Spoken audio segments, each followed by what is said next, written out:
자유와 선택이라는 그런 제목으로 말씀을 전하겠는데, 오늘도 말씀을 통하여 우리 자신의 영적인 모습과 도전을 받는 그런 은혜가 있어야 될 줄로 믿습니다. 갈라디아서 5장은 우리를 영적인 자유인이 되었다, 그렇게 말씀하고 있지요. 갈라디아서 5장 1절을 보시면은 그리스도께서 우리를 자유롭게 하려고 자유를 주셨으니, 그렇게 말씀하고 있지 않습니까? 우리는 영적으로 자유인입니다. 그렇다고 볼 때 상대적으로 예수님을 믿지 않는 사람들은 종노릇하고 있지요. 종의 모습과 자유인의 모습은 천냥지차지, 그죠? 우리가 세상 사람, 잘 사는 사람, 건강한 사람, 부러워할 만한 그런 모습으로 환경과 조건 속에 사는 사람들이 많지만도, 그러나 우리가 영적으로 생각할 때 저 사람들은 죄의 종노릇하고 마귀에게 종노릇하면서 살고 있고, 우리는 거기에서 나온 자유인이다, 이렇게 생각하면은 우리는 참으로 하나님 앞에 감사하고, 나는 복에 복을 받은 사람이고 저 사람들은 오히려 어리석고 불쌍한 그런 마음이 드는 그런 감정을 우리가 느낄 수가 있습니다. 자, 하나님이 우리를 자유인이다, 그렇게 말씀하셨는데, 그렇다면 자유인이라는 이 자유 앞에서 우리에게 주어진 것이 뭡니까? 선택입니다. 선택, 자유는 선택을 표현하고 있지, 그죠? 클라이브 스테이플스 루이스라는 그런 사람이 있습니다. 이 사람은 영국의 소설가이기도 하고 또 성공의 성도이기도 하고, 그러면서 신학을 전공한 사람이기도 하고 문학자이기도 합니다. 그런데 이 사람이 하나님께서 인간을 창조하실 때 가장 어려웠던 부분은 인간에게 자유의지를 허락해 주신 것일 것이다, 그렇게 말을 했습니다. 물론 우리 인간의 입장에서 볼 때 하나님이 사람을 창조하실 때 인간에게 자유의지를 줘야 되느냐 말아야 되느냐 하나님이 아주 고민하셨을 거다, 그래 싶으지만도 우리 하나님께서는 고민하는 것이 없지요. 하나님은, 하나님의 지혜는 완전하신 그런 지혜지요. 그러니까 인간에게 지혜, 즉 자유를 주시고 또 자유의지를 주셨을 때는 하나님이 조금 더 망설임 없이 분명하게 주셨을 겁니다. 하나님께서 우리에게 자유의지를 주신 것은 우리를 기계로 이렇게 사용하지 아니하시고 우리를 인격자로 대우하고 계신다 하는 것도 우리가 알 수 있습니다. 그러나 안타깝게도 우리가 성경을 보면은 인류의 시조되는 아담과 하와가 이 자유의지를 가지고 금단의 열매인 하나님이 따먹지 말란 에덴 동산의 중앙에 있는 선악을 알게 하는 나무의 열매를 따먹어 버렸지요. 자, 자유는 할 수도 있고 또 하지 않아도 되고, 또 이것을 선택할 수도 있고 선택하지 아니할 수도 있습니다. 오늘 저녁에 이제 수요 예배도 눈이 와서 날씨도 치적거리는 이런 가운데서 아이고 몸도 피곤하고 배도 고프고 한데 오늘 예배 가지 말고 집에 있을까? 요즘 수요 예배 참석하는 사람들이 그리 많지도 않은데 수요 예배 한번 빠진다고 벼락 맞을 일이 있겠나? 하나님이 진노하시겠나? 자, 가지 말까? 아니면 그래도 가야지, 이렇게 하는 선택, 이 수요 예배 참석하는 것도 우리의 선택에 따라서 여기에 왔다, 이 말입니다. 하나님이 우리에게 주신 자유를 가지고, 이 자유의지를 가지고 오늘도 수요일이구나, 내가 열일을 제쳐놓고 피곤하지만도 이렇게 예배에 참석을 해야지, 이것도 우리의 선택에 의해서 이렇게 와진 줄로 믿습니다. 자, 우리가 영적으로 자유인이 되었다면 이제부터는 날마다 어떤 순간순간마다 선택을 하면서 우리가 살아가야 됩니다. 우리 안에는 두 종류의 성질이 있지, 그죠? 하나는 내가 예수 믿을 때에 아바 아버지라 부르도록 인도하시고 깨닫게 하시고 그리고 거듭나게 하신 성령 하나님의 인도를 받는 삶입니다. 또 다른 하나는 태어날 때의 나, 타락한 나, 범죄 덩어리인 내 과거에 육신의 충동에 따라 살려고 하는 정욕의 삶이 있습니다. 우리가 예수님을 믿어도 이 두 가지 성질의 충동에서 절대 벗어날 수가 없습니다. 그래서 사도 바울같이 주의 은혜가 충만한 이 사람의 고백을 우리가 한번 들어보십시오. 로마서 7장 19절에서 24절을 보면은 내가 원하는 바 선은 행하지 아니하고 도리어 원하지 아니하는 바 악을 행하는도다. 만일 내가 원하지 아니하는 그것을 하면 이를 행하는 자는 내가 아니요 내 속에 거하는 죄니라.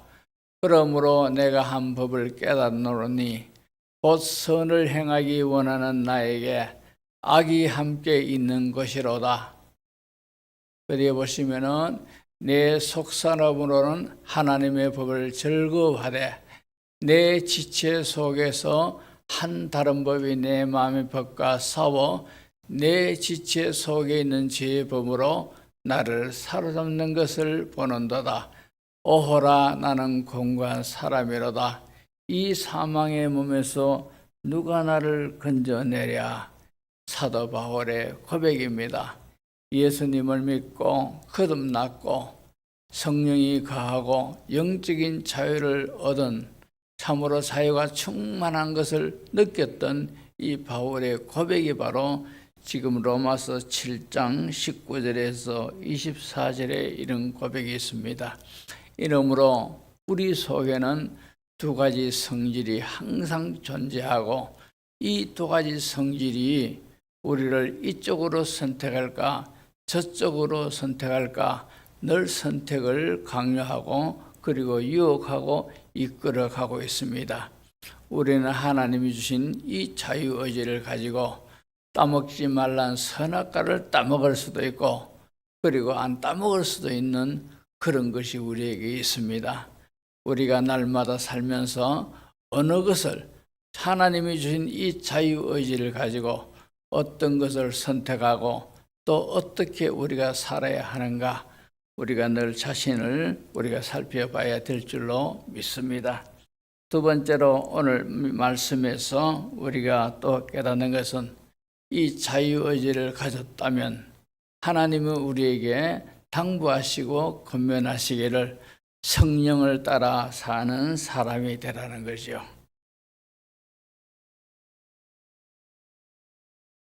하나님이 우리에게 주신 자유를 가지고 더욱 영적 자유를 누리고 성도다운 삶을 살려면은 하나님이 우리에게 가르쳐 주신 방법을 따라 우리가 살아야 됩니다. 그 방법이 뭡니까?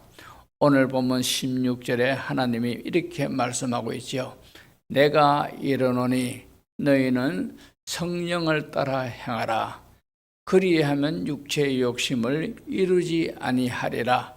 우리는 자유의지를 가지고 늘 선택이 우리에게 자꾸 요구되고 있습니다. 이것을 선택할까 저것을 선택할까 이렇게 망설이는 우리에게 하나님은 성령을 따라 행하라 그렇게 말씀하고 있습니다. 성령을 따라 살아가라는 거죠. 성령이 감동 주시고 성령이 깨닫게 하시고 성령이 가르쳐 주시고 또 성령이 말씀이라는 도구를 통해서 우리에게 어떻게 살 것인가를 가르쳐 주실 때 그 성령을 따라 살아가는 삶을 살아라 하나님이 우리에게 말씀하고 있습니다. 요한복음 14장 16절을 보시면은 내가 아버지께 구하겠으니 그가 또 다른 보혜사를 너희에게 주사 영원토록 너희와 함께 있게 하리니. 여기 보혜사는 성령 보혜사지, 그죠? 성령님입니다. 이 성령님을 너희에게 주사 영원토록 너희와 함께 있게 하리니. 이 성령님은 우리가 예수 믿는 우리에게 임하사 영원토록 함께 하시는 줄로 믿습니다. 자, 이렇게 우리 함께 계시는 성령님이 구체적으로 어디에 계십니까? 구체적으로 우리는 다 이렇게 믿습니다. 우리 안에 성령님이 계신다. 내 안에 성령님이 계신다. 이건 우리가 믿습니다. 그죠? 그런데 좀 더 구체적으로 어디에 계시는가? 자, 우리 안에 내게 성령님이 계신다고 성경이 말씀하고 있는데, 그럼 어디에 계시느냐? 요한복음 14장 17절을 보시면은 그는 진리의 영이라 세상은 능히 그를 받지 못하나니 이는 그를 보지도 못하고 알지도 못함이라. 그러나 너희는 그를 아나니 그는 너희와 함께 거하심이요 또 너희 속에 계시겠습니다. 그렇게 말씀하고 있습니다. 우리 예수님이 보혜사를 보내주시겠다 하셨고, 이 보혜사가 오시면은 영원토록 떠나지 아니하고 우리와 함께 하시겠다 하셨습니다. 그런데 이 보혜사가 우리와 함께 거하시는데 우리 속에 계시겠다, 그렇게 말씀하고 있습니다. 그죠? 우리 속에. 자, 그래서 제가 우리 속에 계시는데 우리 속에 구체적으로 어디에 계시겠는가? 내 심장 안에 계시겠는가? 아니면 내 머릿속에 계시겠는가? 어디에 계시겠는가? 제가 설교 준비를 하다가 자, 우리 속에 계시겠다는 이 말씀에 딱 설교를 더 이상 준비를 못 하겠더라고요. 예, 이걸 풀어야 되겠다는 거죠. 그래서 제가 이 갈라디아서를 강의하기 위해서 강의집이 여러 권 있습니다. 갈라디아서 강의집을.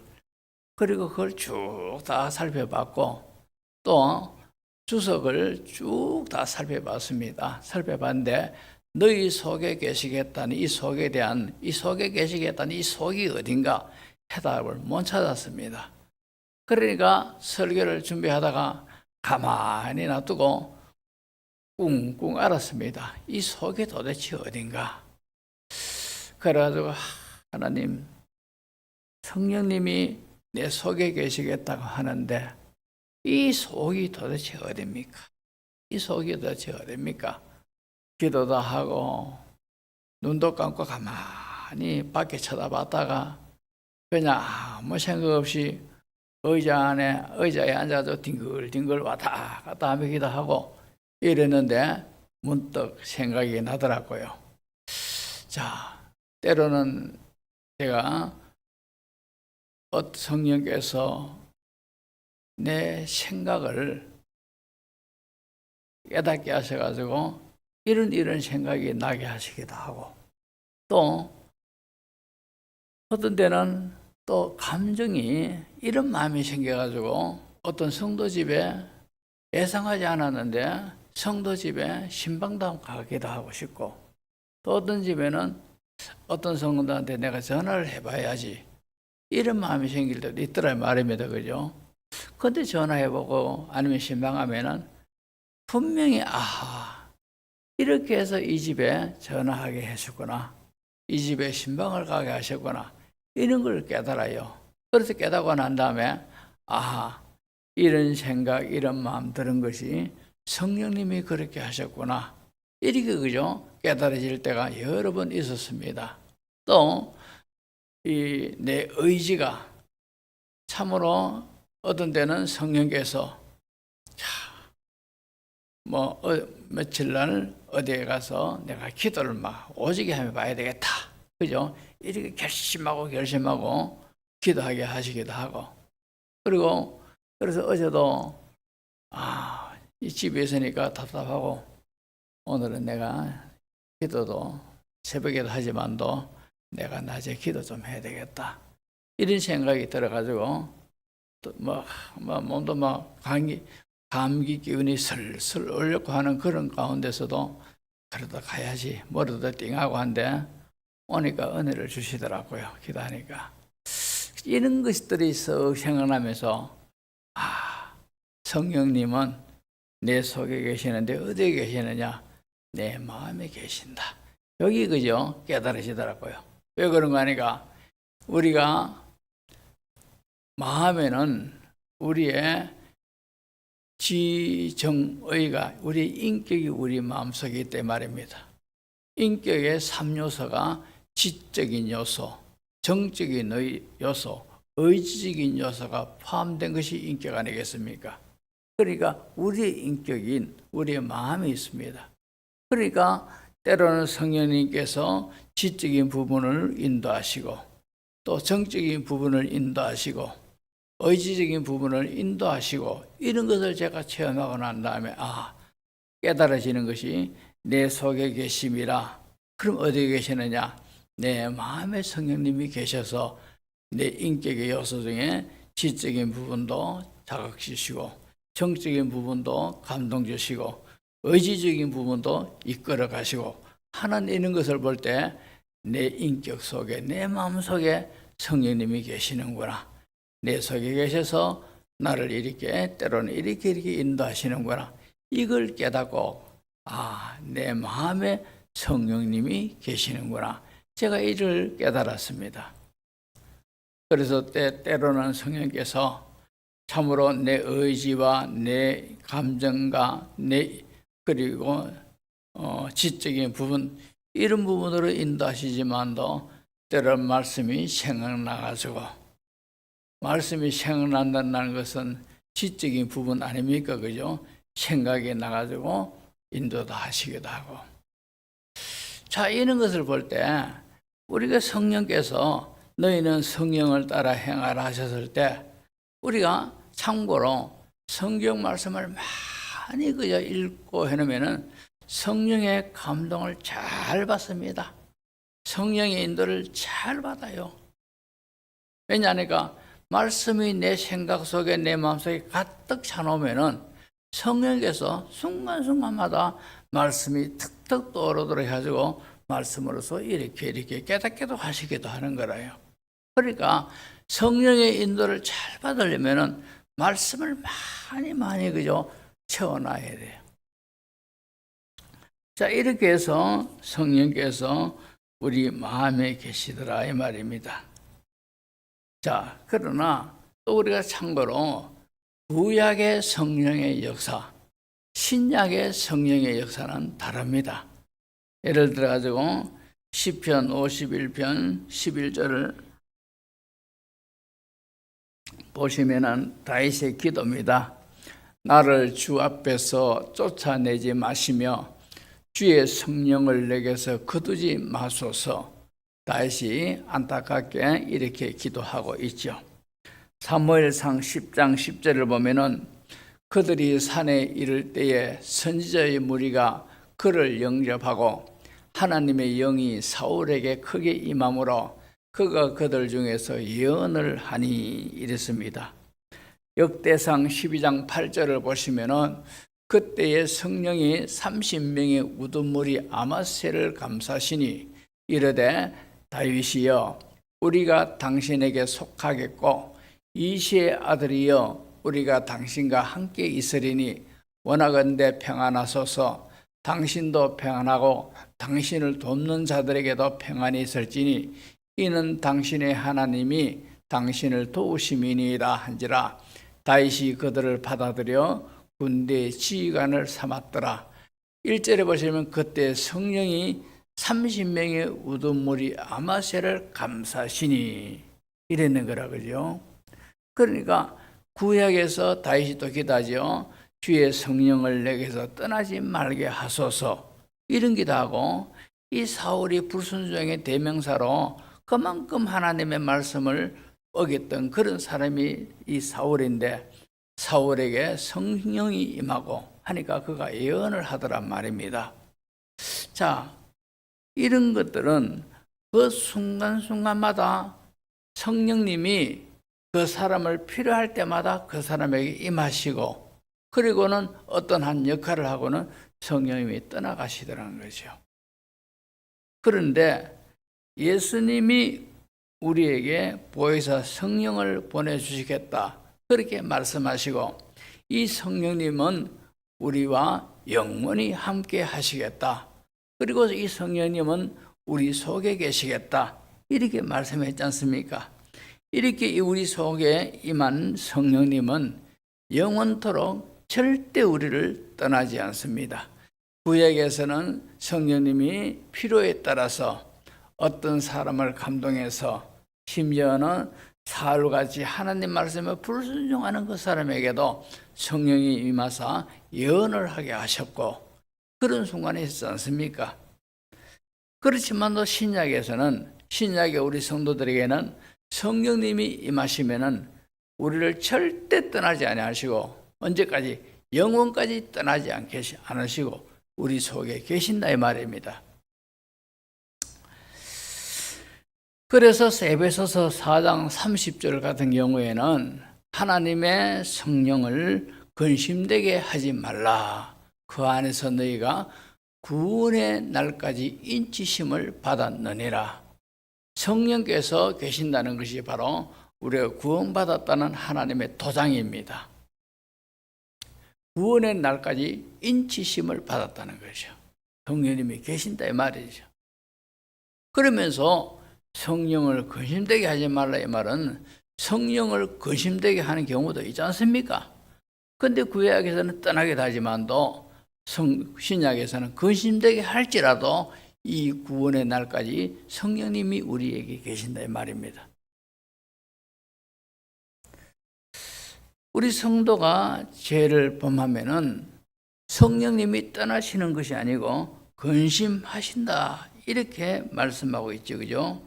우리 속에 계신 성령님은 우리와 영원히 함께 하시면서 우리를 지도하고 인도하고 계십니다. 그러므로 내 안에 계신 성령님을 우리가 늘 인정을 해야 돼요. 그리고 그분께 순종하고 지배를 받고 살아가면은 우리의 부패한 본성을 우리가 누르고, 우리의 육체의 욕심이 우리를 잘못된 길로 선택하도록 우리에게 충동을 준다 하더라도 아니지 하면서 성령을 따라 하나님이 원하시는 올바른 길을 선택하며 살아갈 수가 있는 줄로 믿습니다. 갈라디아서 5장 17절 보시면은 육체의 소욕은 성령을 거스르고 성령은 육체를 거스르나니 이 둘이 서로 대적함으로 너희가 원하는 것을 하지 못하게 하려 함이니라, 그렇게 말씀하고 있습니다. 또 18절에 보시면은 너희가 만일 성령의 인도하시는 바가 되면 율법 아래에 있지 아니하리라. 이 말이 무슨 말입니까? 우리가 하나님의 은혜로 영적으로 자유인이 됐으니까 이 자유를 누리며 산다는 것이요. 우리는 자유인이지 않습니까? 그렇다면 이 제약된 세상에 우리를 얽매이게 하고 우리 육체를 짓누르게 하는 그런 것이 가득하다 할지라도 우리는 성령을 따라 살면은 우리에게 자유로움이 충만한 삶을 우리가 살 수가 있는 겁니다.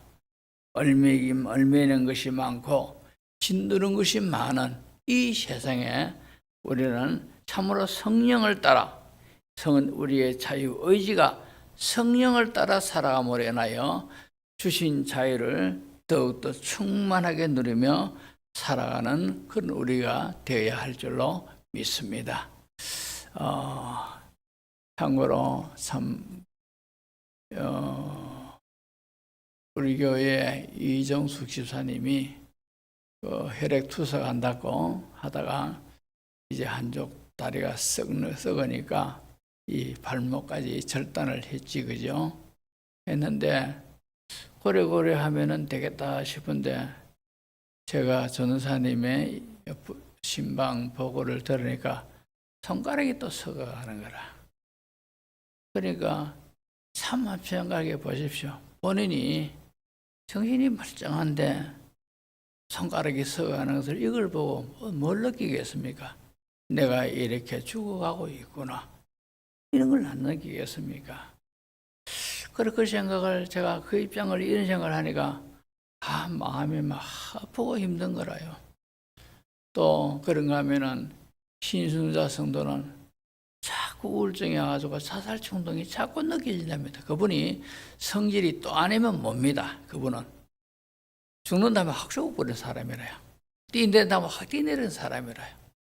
그러니까 남편이 어디 가지도 못하고 지키고 있다고 그렇게 하는 보고도 듣고 참 근데 그런 것을 보면서 참 제가 깨닫는 것이 이분들이 하나님의 말씀을 좀 뭔가 붙들고 붙들면은 위로도 받고 극복하고 이겨낼 수 있는 힘이 있는데 이분들이 하나님의 말씀을 붙들지 못하니까 자꾸 어떤 인간의 욕심이, 인간의 정욕이, 감정이 그렇게 자꾸 만든다.